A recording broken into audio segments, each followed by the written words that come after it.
এবার আর দুর্গাপুজো হলো না, চোখের জলে একটাই কাতর আর্জি, মাথা গোজার ঠাঁই দেওয়া হোক। এমনই করুণ ছবি লালগোলার তারানগর আর রঘুনাথগঞ্জের রাধাকৃষ্ণপুর গ্রামের ভাঙন বিধ্বস্ত মানুষদের। সোমবার সকাল থেকে ফের পদ্মা ভাঙন শুরু হয়েছে দুই গ্রামে। একাধিক বাড়ি, বিঘার পর বিঘা চাষযোগ্য জমি নদী গর্ভে তলিয়ে যায়। প্রায় প্রতিদিনই ভাঙনে একটু একটু জমি, বাড়িঘর সব তলিয়ে গেলেও প্রশাসনের কোনো ভূমিকা নেই। চরম দুর্দশায় দিন কাটছে পদ্মা পাড়ের ভাঙন কবলিত মানুষদের। মানসিক স্বাস্থ্যের জন্য সবার আগে যে নামটি মনে ভেসে ওঠে, সুস্থ মনের ঠিকানা মনোবীক্ষণ। যোগাযোগ নাম্বার 7477799513। পদ্মা ভাঙন অব্যাহত লালগোলার তারানগর আর রঘুনাথগঞ্জের রাধাকৃষ্ণপুর গ্রামে। সোমবার সকাল থেকে ফের পদ্মা ভাঙন শুরু হয়েছে দুই গ্রামে। একাধিক বাড়ি, বিঘার পর বিঘা চাষযোগ্য জমি নদী গর্ভে তলিয়ে গিয়েছে। প্রায় প্রতিদিনই ভাঙনে একটু একটু করে জমি, বাড়িঘর সব তলিয়ে গেলেও প্রশাসনের কোনো ভূমিকা নেই। চরম দুর্দশায় দিন কাটছে পদ্মাপাড়ের ভাঙন কবলিত মানুষদের।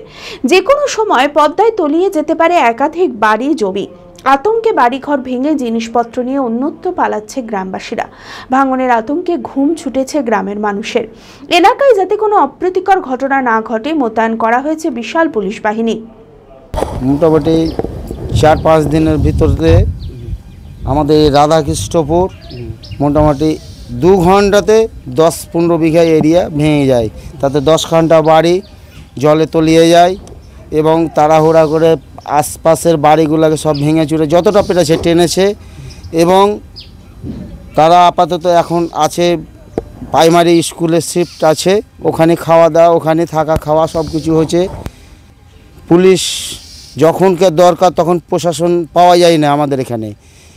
যখন মোটামুটি 3টা থেকে মোটামুটি 5টা অবধি যতটা ভিড় হয় তখন কিন্তু কোনো প্রশাসন নাই এখানে। পুলিশ আসছে যখন মেলা ভেঙেছে, মানে যখন আসছে লোকজন মোটামুটি হাজার হাজার লোক ভাঙন দেখতে ভেঙেছে, সেই টাইমে পুলিশের গাড়ি ঢুকে এসে আপাতত মারধর করে আপাতত এখানে বিভ্রান্ত করা হয়েছে।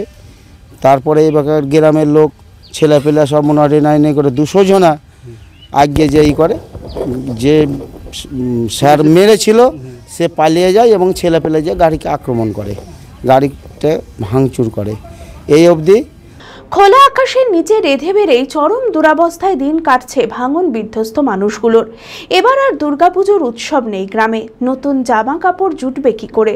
ত্রাণের খাবারেই তো পেট চলছে। অসহায় আমাদের যাহাই জায়গা তাও নাই, কিছু তাও জায়গা দাও বাবা। গাছতলাও নাই আমাদের, গাছও আমার ভেসে গেছে বাবা। ঘর নাই, বাড়ি নাই, কিছু নাই। আমি এই অসহায় থাকতে পারি না বাবা। কার গাছতলায়, কার বৈঠক, আর কতি বেড়াচ্ছি। স্কুলে থাকতে দিলে না, নদীর লেগে স্কুলেও থাকতে দিচ্ছে না। না বাবা, পূজা টুজা হলো না, আমাদের পূজা হলো না গো। আমাদের তো অবস্থা ভালো নয়, আমরা কি করে থাকবো, কোথায় যাব? আমাদের তো কোনো বাড়ি ঘর নেই, আমাদের স্কুলে থাকি, আমরা কি করে পুজো কাটাবো? আমাদের ছেলে বউ কোনো রাস্তায় বসে আছি, আমরা কি কিনবো, কোথায় যাব? আমাদের কিছু কেনার মতো সামর্থ্য নাই, কি খাবো সেই সামর্থ্য নাই। আমরা আশাতেই বসে আছি। এই যে পদ্মার বাড়ি ভাঙছে, এখন বাড়ি পড়ছি, বাড়ি তো পড়ছে না, মনে হচ্ছে আমাদের বুকের হাড় গেলে একটা করে ভাঙছি। চোখের সামনে নদীতে তলিয়ে গিয়েছে তিল তিল করে গড়ে তোলা মাথার ছাদ। এখন চোখের জলে একটাই কাতর আর্জি, মাথা গোজার ঠাঁইটুকু দেওয়া হোক। আমাদের বাবু একটু থাকার ব্যবস্থা করে দেখ বাবা, তাহলে খুব আমাদের ভালো হতো বাবু। গরিব মানুষ তো আমাদের কিছু নাই বাবা, জমি জায়গা নাই বাবা, কিছু নাই, সব পদ্মায় চলে গেল বাবু। এখন হাত পা সব নেমে গেল বাবা। সরকারের কাছে চাইছে একটু যাতে জায়গা দিয়ে একটু ঘরটার ব্যবস্থা করে দিত, থাকার ব্যবস্থা, তাহলে খুব ভালো হতো বাবুটা। চরক স্কয়ার হসপিটাল সুস্থতার একমাত্র ভরসা। জেলায় প্রথম একই ছাদের তলায় সমস্ত অত্যাধুনিক উন্নত মানের চিকিৎসা পরিষেবা, উন্নত মানের IPD, ICU, CCU, NICU, PICU, dialysis, 7টি modular OT, orthopaedic, paediatric, urology, gynaecology, 24 ঘন্টা অভিজ্ঞ চিকিৎসক। এছাড়াও জেলায় প্রথম ক্যাথল্যাব, সিমেন্স, আর্টিসান, এক্স মেশিনের পরিষেবা থাকছে চরক স্কয়ার হসপিটালে। 24 ঘন্টা private blood bank, MRI, CT scan, digital X-ray, cath ল্যাবের পরিষেবা। ওপিডিতে বসছেন বিশিষ্ট চিকিৎসকেরা।